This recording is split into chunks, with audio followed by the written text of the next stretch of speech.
दोस्तों कल डीआरडीओ के हैदराबाद बेस्ड डीआरडीएल ने एक बहुत बड़ा टेस्ट किया है। जी हाँ दोस्तों, अगर आप देखें तो हमने सक्सेसफुली 12 मिनट तक हाइपरसोनिक मिसाइल का ग्राउंड टेस्ट किया है, जिसमें जो सबसे ट्रिकी कंपोनेंट है हाइपरसोनिक मिसाइल का वो होता है सुपरसोनिक कंबशन। यानी कि जो हाइपरसोनिक स्पीड के लिए जो स्क्रैमजेट इंजन होते हैं, उसमें अगर आप देखें तो जो एयर फ्लो हो रही होती है वो सुपरसोनिक गति से हो रही होती है और उसमें फ्यूल को सस्टेन करना, बर्न करवाना सही तरीके से, वो सबसे बड़ा टेस्ट होता है।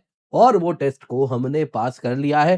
पूरे 12 मिनट तक अगर आप देखें सुपरसोनिक कंबशन हमने सक्सेसफुली करा लिया है और इसके बाद बाकी दोस्तों फिर बस प्रोटोटाइपिंग अब बच रही है और हाँ, एरोडायनामिक डिजाइन और उसके साथ फर्दर टेस्टिंग वगैरह होनी है। यानी कि दोस्तों हाइपरसोनिक मिसाइल में हमने अब मोर और लेस हम उस तरफ आगे बढ़ चुके हैं। दोस्तों जब मैं हाइपरसोनिक मिसाइल की बात कर रहा हूं तो मैं बात कर रहा हूं हाइपरसोनिक क्रूज मिसाइल की। और ये मिसाइल दोस्तों अगर आप देखें तो अमेरिका के पास भी नहीं है। वो भी काफी लंबे समय से इस पर रिसर्च कर रहा है लेकिन अब तक डेवलप नहीं कर पाया। फ्रांस तो 1990 से कर रहा है लेकिन अब तक नहीं कर पाया है। दोस्तों ये अगर आप देखें हमने जो टेस्ट किया है वो 1500 किलोमीटर से अधिक की स्ट्राइक रेंज होने वाली है, क्योंकि 12 मिनट तक वो सक्सेसफुली बर्न हुआ है। साथ ही साथ दोस्तों ये जिस प्रकार से मैन्यूवरेबल है, क्योंकि हाइपरसोनिक क्रूज मिसाइल है, दुनिया की कोई भी एयर डिफेंस इसे रोक नहीं सकती।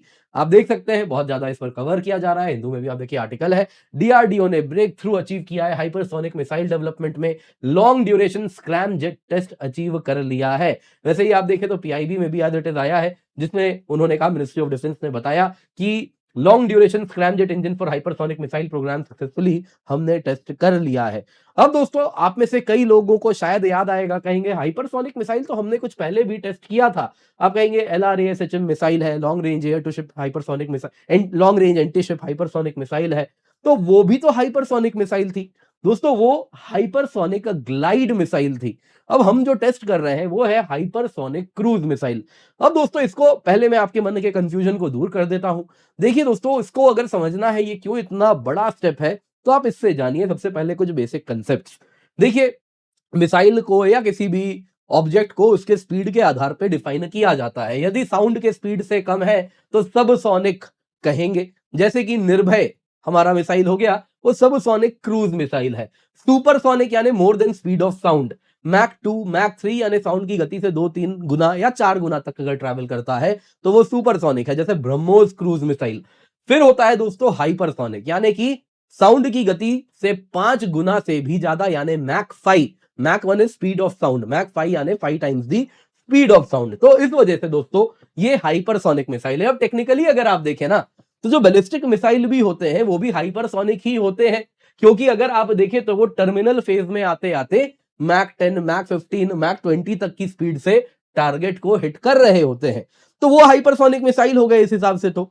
लेकिन उनको हाइपरसोनिक की कैटेगरी में नहीं डाला जाता है। कारण क्या है कि वो फिर भी टेक्निकली हाँ हाइपरसोनिक है, लेकिन फिर भी क्या है दोस्तों, ये जो कि पैराबोलिक पाथ इस प्रकार से फॉलो कर रहा है, जैसे आप गेंद फेंक रहे हैं तो जैसे गेंद मूव कर रहा है कुछ उसी तरीके से ये मूव कर रहा है। तो यहां पे दोस्तों इसके ट्रैजेक्टरी को कैलकुलेट किया जा सकता है, इसको कंटिन्यूअसली रडार से मॉनिटर किया जाता है और इसके हिसाब से इसके बाद पता है अब तो ये यही पाथ में फॉलो करने वाला है, क्योंकि ये अपनी ग्रेविटी से नीचे गिर रहा है तो दुश्मन के जो भी मिसाइल है, एंटी मिसाइल यूनिट है, उसको वो मार गिरा सकते हैं। तो इसलिए ballistic missile despite having more than Mach 5 स्पीड, मैक 10 मैक 20, उसको हाइपरसोनिक कैटेगरी में नहीं डालते। हाइपरसोनिक की कैटेगरी में दोस्तों दो मिसाइल होते हैं। एक हाइपरसोनिक ग्लाइड व्हीकल, वो क्या होता है दोस्तों, नॉर्मल बैलिस्टिक मिसाइल की तरह ही फायर होता है, लेकिन उसके बाद बीच रास्ते में उससे अगर आप देखें तो ऐसे ग्लाइड व्हीकल डिटैच होता है और वो ग्लाइड करते हुए अपने पाथ को कुछ मैनूवर करते हुए टारगेट को हिट करता है। और जिस वजह से ये बड़ा डेंजरस है, इसको कहीं ना कहीं आप देखें तो रडार के द्वारा पकड़ना वो भी काफी मुश्किल होता है, क्योंकि काफी नीचे हाइट पर ट्रैवल कर रहा है और इसके सिवा मैनूवरेबल होता है। तो हमने जो टेस्ट किया था दोस्तों वो हाइपरसोनिक ग्लाइड व्हीकल वाला हाइपरसोनिक मिसाइल। तो और अगर आप देखें तो इस प्रकार का ग्लाइड मिसाइल तो दुनिया में कई देशों के पास है। रशिया का एवेनगार्ड है, चाइना का DF-17 है, यूनाइटेड स्टेट्स का भी अगर आप देखें तो इनिशियल ऑपरेशनल कैपेबिलिटी उसके पास भी है। इंडिया का long range anti ship missile, दूसरा ध्वनि, ये अगर आप देखें तो हाइपरसोनिक ग्लाइड व्हीकल ये भी है। और ये दोस्तों अभी प्री फ्लाइट टेस्टिंग हो रही है क्योंकि अगर आप long range air to ship हमारा हाइपरसोनिक मिसाइल देखें तो उसकी जो रेंज है वो 1500 किलोमीटर तक है। लेकिन इसका पर्पस क्या है? दुश्मन के जितने भी नेवल एयरक्राफ्ट कैरियर्स हैं, शिप्स हैं, उसको खत्म कर देना, उसको अभेद तरीके से इस प्रकार से मारना कि उसको कोई रोक ही ना पाए। लेकिन वैसे ही अगर न्यूक्लियर वॉरहेड्स कैरी करने हैं तो उसके लिए ध्वनि वगैरह हम बना रहे हैं 5,500 किलोमीटर से अधिक रेंज का। तो वैसे ही दोस्तों अगर आप देखें नॉर्थ कोरिया के पास कहता है उसके पास भी है। तो अगर आप देखें हाइपरसोनिक ग्लाइड व्हीकल तो कई देशों के पास है, क्योंकि टेक्नोलॉजिकली उतना चैलेंजिंग नहीं है बैलिस्टिक मिसाइल बनाने के बाद। चैलेंजिंग डेफिनेटली है, काफी ज्यादा है, लेकिन हाइपरसोनिक क्रूज मिसाइल जैसा नहीं है। हाइपरसोनिक क्रूज मिसाइल अगर आप देखें तो दुनिया में केवल रशिया के पास है और चाइना भी क्लेम करता है उसके पास है। रशिया के पास अगर आप देखें तो उसने next gen hypersonic missile Zircon deploy किया है, यूक्रेन में यूज भी किया है। वैसे ही चाइना कहता है उसके पास YJ-19 YJ-20 वेरिएंट्स है। बाकी यूएस भी लंबे समय से इसको बनाने का प्रयास कर रहा है, फ्रांस भी कर रहा है, कोई भी डेवलप नहीं कर पाया है और इंडिया इसी लीग में एंटर किया है। अब दोस्तों यहां पे अक्सर पश्चिमी विशेष अगर आप देखें तो जो डिफेंस एक्सपर्ट्स हैं वो यही कहते हैं कि रशिया का जिरकॉन मिसाइल बहुत डेंजरस नहीं है, होता तो यूक्रेन में बहुत ज्यादा यूज करता। तो ऐसा क्यों कहा जाता है? तो क्या हाइपरसोनिक क्रूज मिसाइल डेंजरस नहीं है? अब देखिए दोस्तों, अगर नहीं होता तो बाकी देश डेवलप करना छोड़ देते। वो क्यों डेवलप कर रहे हैं? वो बता रहा है काफी डेंजरस है।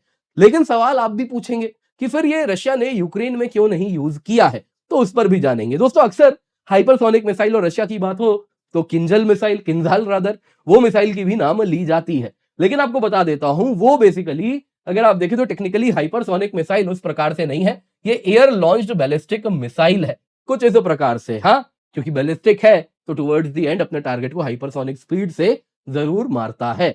तो आज के वीडियो में दोस्तों हम जानेंगे सबसे पहले भारत ने क्या टेस्ट किया है, इसका क्या सिग्निफिकेंस है, और हाइपरसोनिक मिसाइल ये रशिया के बारे में क्यों कहा जाता है जिरकॉन उतना इफेक्टिव नहीं है, यूक्रेन में क्या कर दिया, तो इसमें क्या खामी है जिस वजह से ये कहा जाता है वो भी जरा जानेंगे। और साथ ही साथ भारत क्या इससे पाने वाला है, जरूरी है उसको भी जरा हम जान लें। तो आइए दोस्तों वीडियो स्टार्ट करते हैं, पर इससे पहले आगे बढ़े वीडियो लाइक करें, चैनल सब्सक्राइब करें, बेल आइकन अवश्य दबा दें, और साथ साथ यूपीएससी मंजिल बाय अकेडमी पिन कमेंट में लिंक है। हमारा चैनल है, गो टू चैनल है आपके यूपीएससी नीड्स के लिए। जल्दी से जाए, अगर आप यूपीएससी की तैयारी कर रहे हैं तो यहाँ पे बिल्कुल बेसिक से एडवांस तक आपकी हम तैयारी कराने वाले हैं। जल्दी से जाइए, जाके जुड़िए, मेक श्योर आप इसका फायदा अवश्य उठा लें। तो सबसे पहले दोस्तों देखते हैं एग्जैक्टली क्या टेस्ट किया गया है। DRDL, defence research and development laboratory, Hyderabad based laboratory जो डीआरडीओ की है, उसने एक माइलस्टोन अचीव किया जब उसने 12 मिनट तक actively cooled scrum jet full scale combustor को रन किया है। और इसके साथ पूरे 12 मिनट तक स्क्रैम जेट इंजन हमने चलाया और वो सेटिस्फैक्टरी रिजल्ट दिया, यानी कि हाइपरसोनिक स्पीड से चलने वाला इंजन हमने ग्राउंड टेस्ट सक्सेसफुली कर लिया है। इसके साथ इंडिया ने बता दिया कि जो की चैलेंज है इस पूरे हाइपरसोनिक मिसाइल में वो होता है स्क्रैमजेट इंजन को बनाना। स्क्रैमजेट इंजन बनाना दोस्तों बड़ा कॉम्प्लिकेटेड है, क्योंकि ये इस प्रकार का एयर ब्रीदिंग इंजन है जो कि अगर आप देखें तो उसमें वो अलग से ऑक्सीजन कैरी नहीं कर रहा, एयर से ही ऑक्सीजन भी ले रहा है। इसके सिवा इतने हाई स्पीड पे मूव कर रहा है तो thermal management, fuel efficiency, long duration supersonic combustion करना, ये सब दोस्तों बाकी देश अब तक अचीव नहीं कर पाए हैं। सबसे ट्रिकी पार्ट है इसमें लॉन्ग ड्यूरेशन सुपरसोनिक कंबशन। क्या है आपको मैं बताता हूं। देखिए दोस्तों, जो स्क्रैमजेट इंजन है वो सुपरसोनिक कंबशन रैमजेट इंजन है, जिसमें क्या है ये दोस्तों अगर आप देखें तो बड़ा कठिन है। कारण क्या है, इसमें कुछ इस प्रकार से जो आप देख रहे हैं दोस्तों सुपरसोनिक कंबशन करना होता है, जिसमें क्या मतलब है, ये कुछ इस प्रकार से इंजन है, कंटिन्यूअसली हवा एंटर कर रही है। ये जो हवा एंटर कर रही है दोस्तों ये सुपरसोनिक स्पीड से कर रही है, मैक 3 मैक 4 पे। और उस वक्त जब एंटर कर रही है तो उसमें अगर आप देखें तो यहां पे कंबशन करना है, और ये कंबशन भी ऐसा होना है कि इसी से ऑक्सीजन भी लिया जा रहा है। ये जो एयर ब्रीद हो रहा है इसी से ऑक्सीजन लिया जा रहा है, और इस स्पीड में सस्टेन्ड कंबशन करना है। मतलब कि एक आंधी आ रही है और उसमें आपको दिया जलाए रखना है। कुछ उस प्रकार से दोस्तों ये कॉम्प्लिकेटेड बताया जाता है, और ये कर पाना लगभग दोस्तों कोई देश नहीं कर पाए हैं। तो ये दोस्तों इसी पे मास्टरी करना सबसे कठिन होता है, और भारत ने यही चीज सक्सेसफुली कर दी है।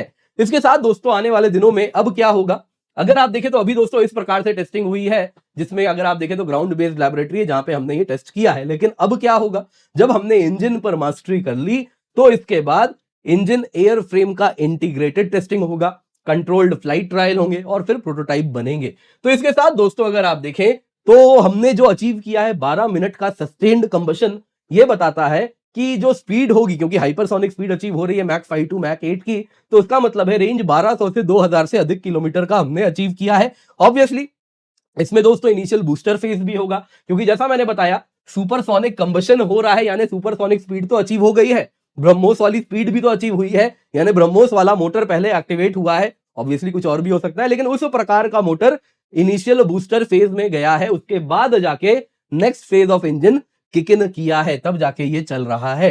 तो ये दोस्तों बता रहा है कि कम से कम 2000 किलोमीटर की इसकी रेंज होगी। ऑब्वियसली बाकी चीजें टेक्निकली बदलेंगी, एयर ड्रैग से लेके बाकी चीजें, लेकिन हाँ जबरदस्त अचीवमेंट हुआ है। अब दोस्तों हाइपरसोनिक क्रूज मिसाइल इतने खतरनाक क्यों है? देखिए सबसे पहले क्या है, ब्लिस्टरिंग स्पीड, मैक 8 मैक 10 की गति से उड़ रहा है। तो इसमें क्या है दोस्तों, ये अपने टारगेट तक बस कुछ सेकंड्स में पहुंच जाएगा, और उसमें क्या है कि दुश्मन का जब तक रडार उसे ढूंढेगा, कंफर्म करेगा, ट्रैजेक्टरी नापेगा, उतने देर में वो स्वाहा हो जाएगा इस मिसाइल से। तो इस वजह से ये बड़ा डेंजरस है। दूसरा क्या होता है, जैसे ब्रह्मोस मैन्यूवरेबल है, कुछ वैसे ही ये भी मैन्यूवरेबल है। ये जैसे बैलिस्टिक मिसाइल जैसा नहीं है कि ऐसे जा रहा है बस अपने, जैसे बॉल जिस प्रकार से फेंक दो बॉल को वो अपनी ट्रैजेक्टरी में गिरता है, कुछ वैसे नहीं गिर रहा है। ये दोस्तों अगर आप देखें तो मैनूवर करता हुआ जाता है, जिसमें शार्प कोर्स चेंज कर सकता है। ब्रह्मोस के बारे में कहा जाता है वो टारगेट को हिट करने के पहले उसकी स्पीड बढ़ जाती है और एस जैसे शेप में वो सांप जैसा कुछ नाचता है और फिर जाके टारगेट को हिट करता है। तो इस प्रकार से ये जब शार्प कोर्स चेंज करेगा तो दुश्मन का जो भी एंटी मिसाइल है उसे पकड़ ही नहीं पाएगा, जिस वजह से ये डिफेंसेस को इजीली डॉज करेगा और टारगेट को हिट करेगा। अब वो टारगेट मूविंग ही क्यों ना हो, शिप्स वगैरह को भी मार देगा। इस वजह से दोस्तों अगर आप देखें तो तीसरा क्या होता है, जब हम बात कर रहे हैं हाइपरसोनिक क्रूज मिसाइल की, तो इसका फ्लाइट प्रोफाइल बड़ा लो एल्टीट्यूड है। अब दोस्तों अगर आप बैलिस्टिक मिसाइल फायर कर रहे हैं तो आप यहां से देखिए, आपका यहां से रडार है, रडार दोस्तों कुछ यहां से अगर आपका चल रहा है जैसा आप यहां पे देख रहे हैं, तो वो कुछ यही होराइजन है, इतना ही रडार देख पाएगा। तो बैलिस्टिक मिसाइल अगर आप देखें तो चली यहां से, तो यहां पे रडार को पता चल जाएगा बैलिस्टिक मिसाइल फायर हो चुकी है।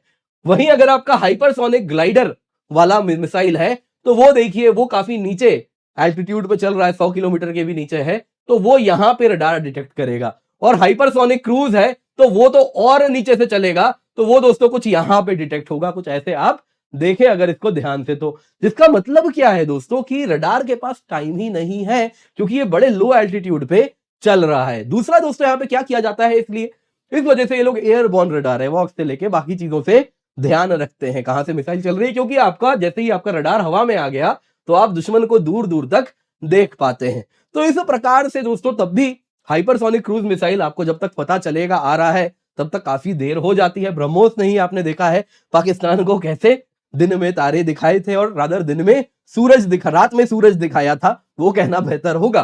तो ये तो दोस्तों ब्रह्मोस 2 में यूज होने वाला कुछ इस प्रकार की टेक्नोलॉजी होने वाली है। मे बी ब्रह्मोस 2 में ना करें, लेकिन उसमें पैरेलली अलग कुछ यूज हो, ये दोस्तों हम इंडिजिनसली बना रहे हैं पूर्ण रूप से। तो दोस्तों यहां पे अगर आप देखें तो रशिया वाला सवाल पूछना भी अब लाजमी है, जब हाइपरसोनिक क्रूज मिसाइल इतना जबरदस्त है तो यूक्रेन में रशिया क्यों नहीं इसको इस्तेमाल करता ढेर सारा, और यूक्रेन को जवाब क्यों नहीं देता।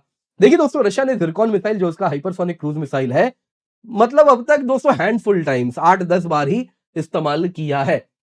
अब दोस्तों मल्टीपल कारण है जो ये स्पेयरिंगली यूज किया गया है। पहला तो क्या है, ये बहुत महंगा है। Russia war of attrition run कर रहा है, जिसमें सस्ते शहीद ड्रोन इस्तेमाल करना बेहतर है, न कि 5 से 6 मिलियन की एक जिरकॉन मिसाइल इस्तेमाल की जाए। दोस्तों एनुअल डिलीवरी भी रशिया के पास लिमिटेड है, कहा जाता है 80 यूनिट ही साल में वो बनाता है, इस वक्त उसके पास इतनी ही कैपेबिलिटी है।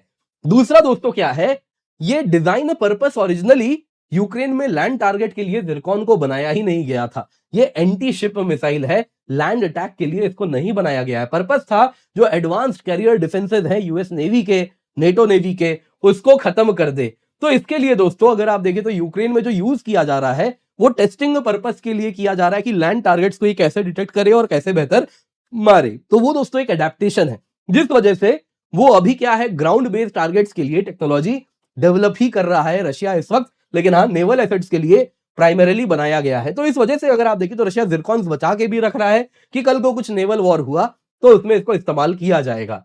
तीसरा क्या है दोस्तों, हाइपरसोनिक कैपेबिलिटीज भी ट्रू सेंस में इसमें नहीं है, क्योंकि जब लास्ट में टर्मिनल फेज आने लगता है, जब ब्रह्मोस तो अपनी स्पीड बढ़ा लेता है, उस वक्त इसकी स्पीड कम हो जाती है, ये मैक 4.5 पे आ जाता है, जिस वजह से जो यूक्रेन के ग्राउंड बेस्ड रडार से पैट्रियट वगैरह हैं, कहा जाता है उन्होंने इसको डिटेक्ट करके मार भी गिराया है, क्योंकि ट्रू सेंस में ये हाइपरसोनिक लास्ट में आते आते रहता ही नहीं है। तो ये भी एक कारण है जिस वजह से रशिया इसको यूक्रेन में उतना इस्तेमाल नहीं कर रहा है। लेकिन जो भी है दोस्तों, एक बात बड़ी क्लियर है, हाइपरसोनिक क्रूज मिसाइल ये ऐसी टेक्नोलॉजी है जिस पर अब यूएस भी काम कर रहा है, नेटो के बाकी कंट्री भी काम कर रहे हैं, चाइना तो कहा जा रहा है डिप्लॉय कर रहा है, क्योंकि यही भविष्य है।